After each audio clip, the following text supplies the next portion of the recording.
channel, and a very early Wednesday morning project I've been meaning to get around to, and hopefully we'll complete.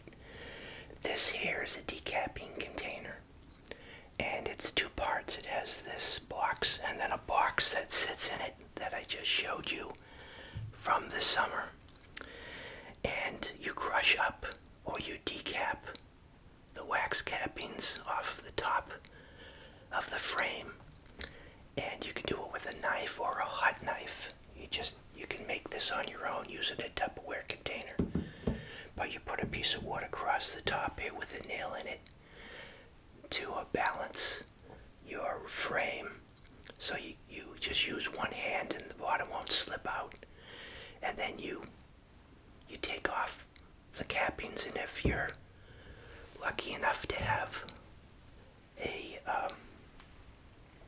machine that will spin the honey out of the frames, they're expensive, but a lot of people just let gravity do the work, and the honey will slowly leave the frame. Or you can crush the wax and make it into pieces and have the honey drip down through a grate, and then you filter the honey. Unfortunately, my honey has now crystallized, which honey does. That's not bad. That's just what it naturally will do over time. But if you warm it up between 90 and 100 degrees, you can get the honey back to its original viscosity and do away with the crystallization without destroying any of the, I don't know if you call it probiotic or the natural benefits of real raw honey. So that's what I need to do, is to scrape all this out. They do have expensive equipment you can get to heat honey, but I'm going to use a double burner, a double boiler, and gauge the temperature and get this back to its original state. Okay, so as you can see, I've got a lot of honey here.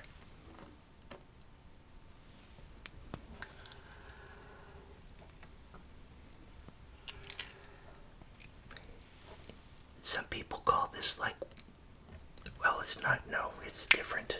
You can get whipped honey too, which is different.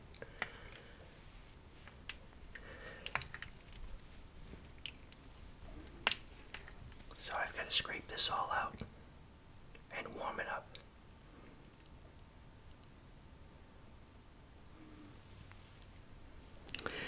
Alright, this is what I've got here.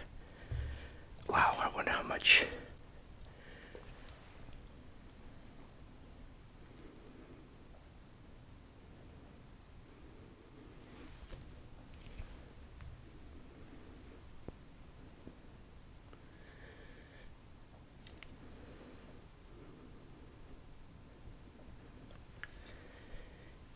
I mean, you can easily eat this just like this if you don't mind. The grittiness of crystallization. You could use it for baking, of course, I think. So I gotta get this on the double boiler.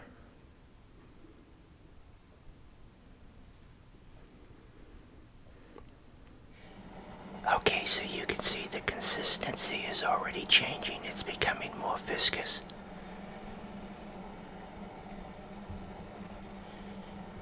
I thought it was going to take longer than that.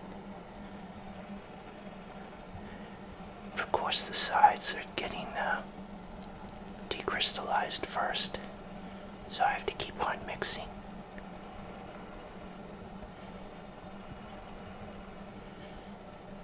Then I can filter it.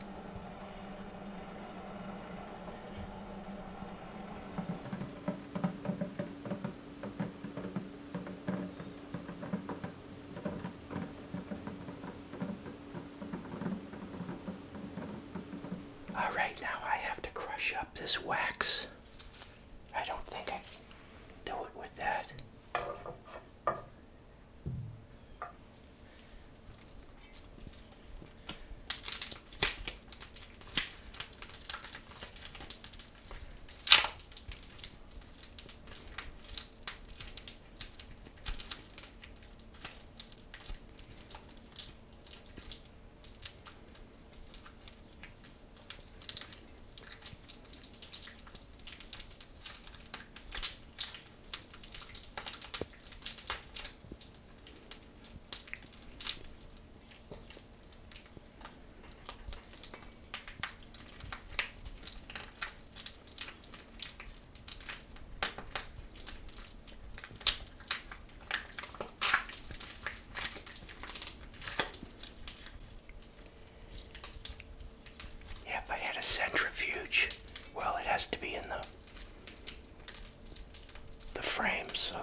something good's gonna come out of this.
I'll get back to you when I see what happens on the double boiler.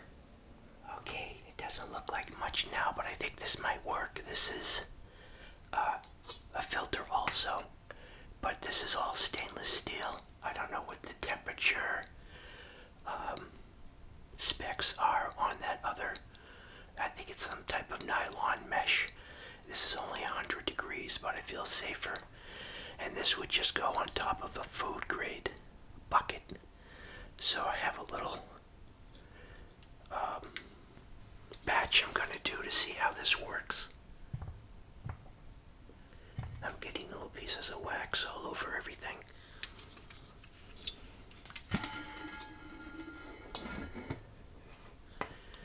Okay, so this is also two filters, one inside of another.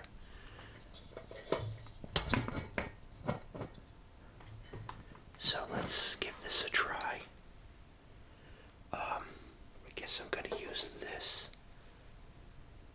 I didn't want to put the buckets on the table again. I have to readjust the lights on the camera. So this is like a slurry, and I'm just going to have to leave this overnight as the honey drains out through the mesh by gravity. You'll see the difference,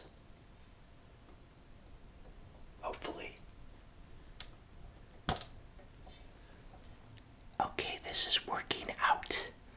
I've got another batch here. I'm more than halfway done, but I found that I do have this.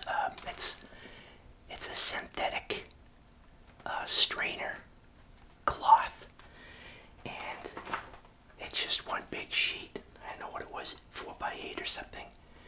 And I cut it up and I lined the bottom of my decapping tank that has the grate. So I'll put this on top. It gives me more surface area to pour out this wax and the cappings, the residual. But I don't know, you can see this is bottoming out, so I could still I'll put this through that another strainer. I don't know what the micron of the stainless steel is, but let me show you.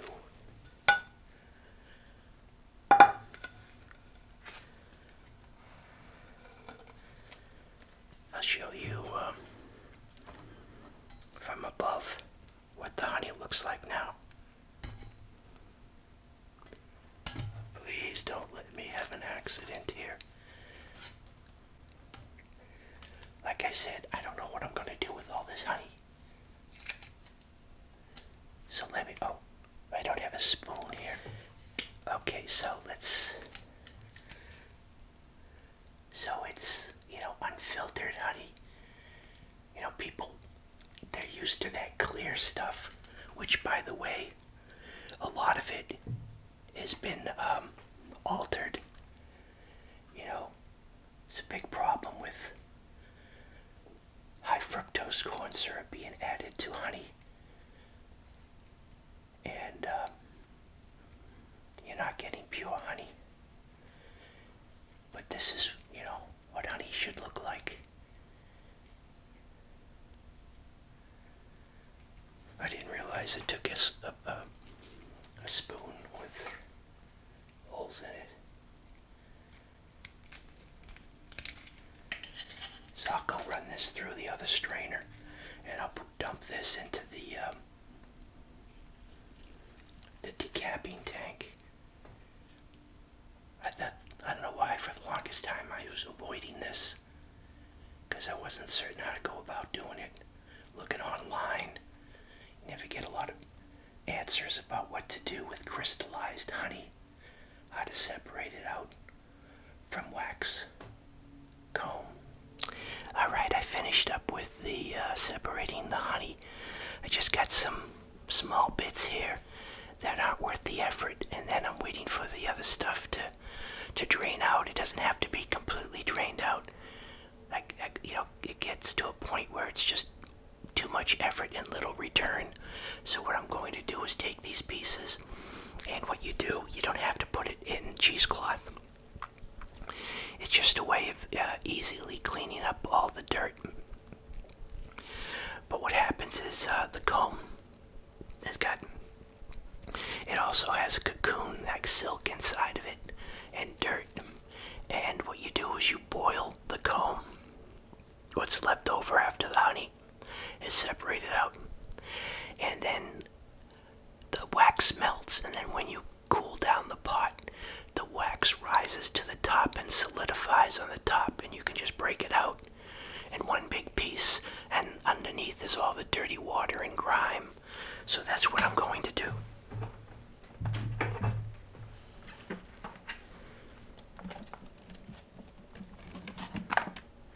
Yeah, little pieces, like this, that it's not worth the effort, and then the honey will get diluted in the water. But you're just looking to get the wax separated out. So I'll tie this up.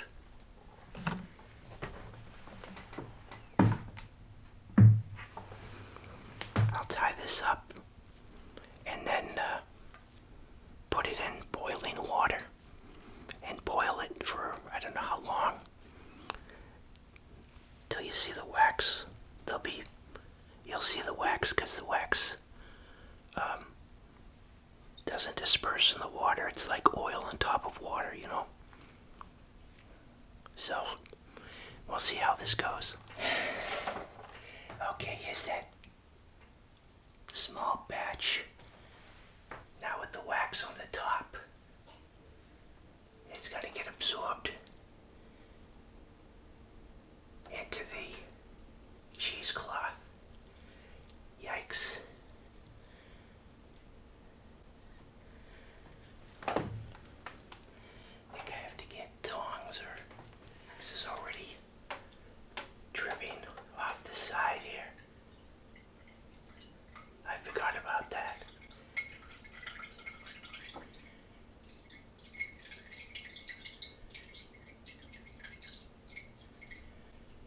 Yeah, so there's a lot of wax in here. I squeezed it out with tongs, I think, the last time. You don't want to get wax. You get honey over everything, you get wax over everything.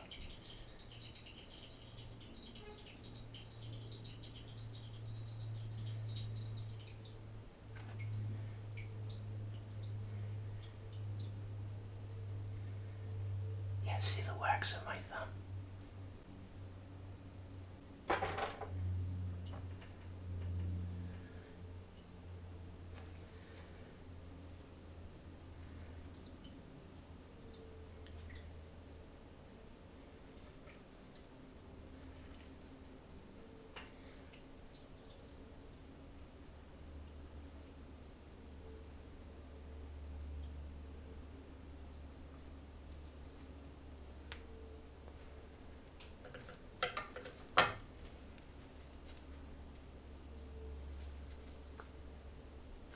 This is actually good fire starter material.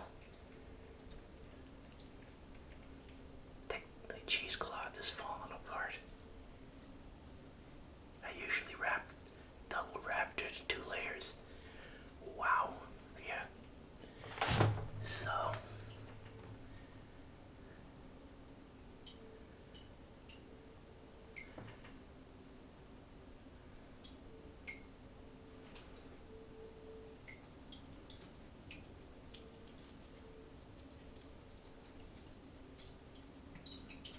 you can see the color there, it's all wax.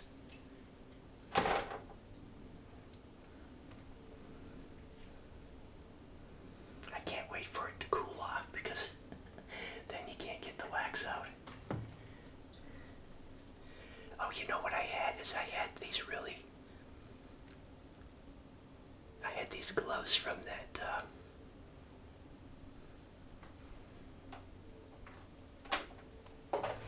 rotisserie oven. Remember those commercials for the rotisserie oven? The wax is pooling. So now I'm just going to squeeze this out. Every last precious drop.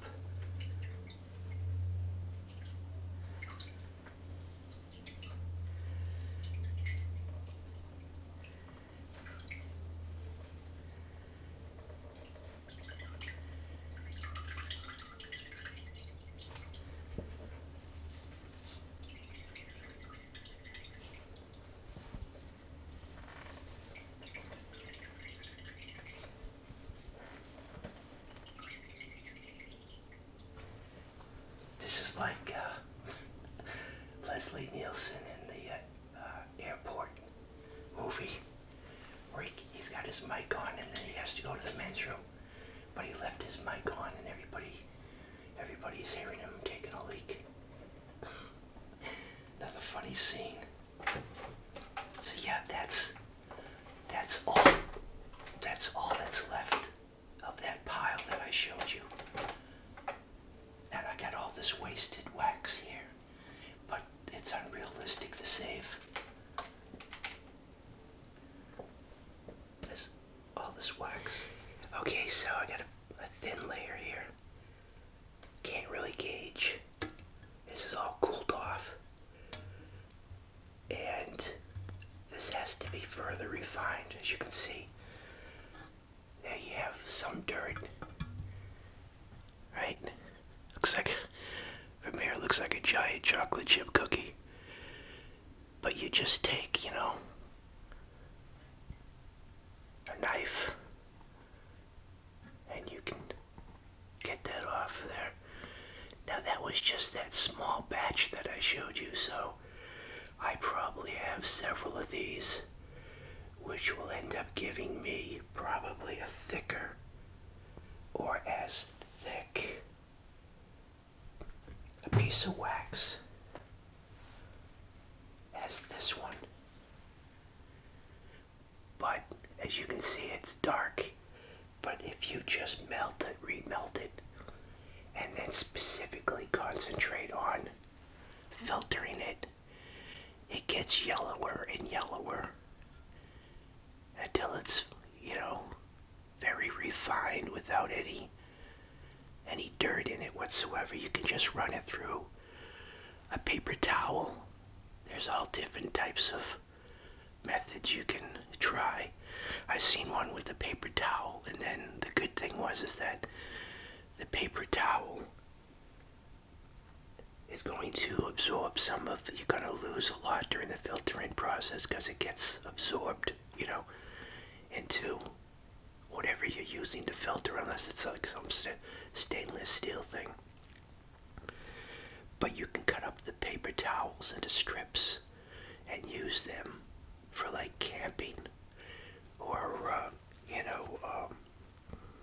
survival gear, because it's easy to use for starting, and it's wax and paper, so it's easy to light on fire. So I'm just going to dump this out and save every little piece. I actually have a bag somewhere with a bunch of little pieces in it. It all adds up. And you just have the dirty water here with all the grime settling to the bottom. That's how you make, the raw wax at least. Then you remelt this, put it into molds, silicone molds for candles, and you can shape it any way. It takes the form of whatever the mold is that you're using. Okay, so I'm at this stage. I've got wax. I have more to render. And in front of me I have a small selection of molds, silicone molds, that come in all shapes and sizes. This one here, I think. Actually, I forget what this one is. I think it's a bear. So you suspend a wick. Is some wick. And then I think you initially, there's like a little weight. You tie the string through this, and this sits on the bottom. And then you just have like a piece of wood going across the top. You tie the other end of the string so it suspends down the center of your mold, and your finished candle is just something the shape of a bee. And of course, you can keep it in these big blocks, but you have to have a big container, so whatever you're going to melt it in, it's going to be dedicated to that, because you get wax everywhere. This here, you make some wax ingots, so small ingots, so you can melt small batches of wax. Pour it into the mold.